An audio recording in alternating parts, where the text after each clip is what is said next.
Yeah, good day everyone. It's Chima Begotten again, and in the previous video, I just ran through an introduction. I described what vocal harmony is and why you should be interested. In this particular video, I'm going to be talking about your own introduction, the major cause of this vocal harmony confusion and wahala, which is our introduction to vocal harmonies. So, except some rare incidences, for most of us, we encounter vocal harmonies in two ways. The first way we jumped into this vocal harmony is through the classical choir. Some of us were in Anglican choir, were introduced into Anglican choir, the Catholic choir, and stuff like that really early on in life.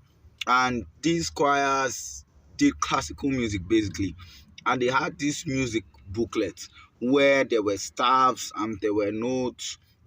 And for some of you, if you have that background, that means you should have some level of good music theory background. Do you understand? Where sopranos notes are all over the place, at the topmost part of the treble clef, then just beneath them is the alto. Sometimes soprano split to soprano 1, soprano 2.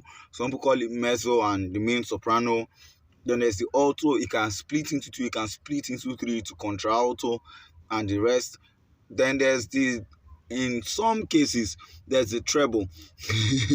The brothers who sing the same thing with the soprano. Then there's the tenor, the brothers who sing just beneath the alto, and the tenor could also be split.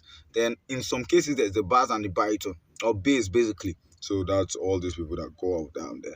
So while soprano is singing a particular note way up there, which is at the topmost part of the treble clef, of course you should know that the bass and the baritone and sometimes the treble are on the bass clef of the booklet. So I will do, I think this is the booklet. So you are seeing the booklet here, right? So that's the booklet. That's what it looks like. That's what it looked like in those days. And if you came from this background, you have an understanding of beautiful harmony. You have understanding of what it is for people to sing and sing in sync and sing on note and sing on beat, on timing, in precision.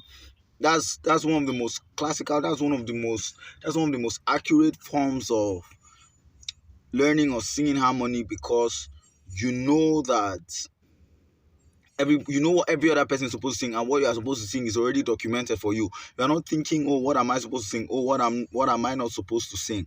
Then there is the other part of us who are people where I belong. I didn't start music of classical. I started in a children's choir. I think my first choir experience and harmony experience, first choir children's choir. Then I used to prep up for competitions and stuff like that. Both Bible study, drama, and all that. Bible recitation. Man, it was something. I never went for any of the competitions, but I was part of some of the preparation. So now, many of the parts for some of us in classical, we never had the discipline of, your voice parts are written here and there and there and there on the book, so we are singing from the book. We're taught the répéter après moi method, which is simply repeat after me. So they will sing, "How great is our God," and all of us will have to sing, "How great is our God." And if they wanted to sing harmony, they would just share us. You just divide us, then you sing, how great is our God. We'll not reply, how great is our God. Then this other one sing, how great is our God. How great is our God. We'll reply, how great is our God. Okay, they'll say I'm doing okay, I had to do an example because this is how I was brought up. But so we just did repeat after me methods.